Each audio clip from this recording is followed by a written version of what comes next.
Remove the mattress. Unbuckle the rolled up main door and unroll the fabric and zip up the opening panel. Undo the Velcro straps securing the compartment to the underside of the bed base. Unzip all 4 corners and remove the 4 foam corner pieces. Remove the toe stubbing foam from all 4 sides of the Safespace compartment. Undo the Velcro straps around the upright bars. Zip the corners up under the upright bar. Loosen the M20 nuts on the top corner brackets.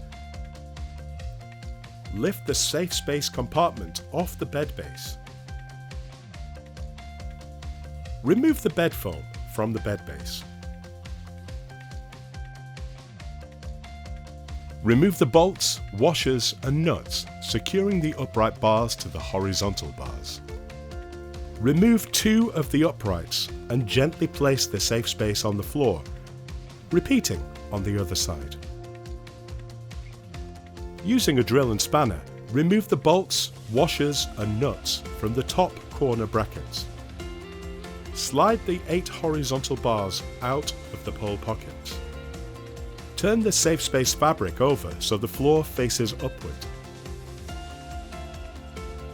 And then roll the fabric neatly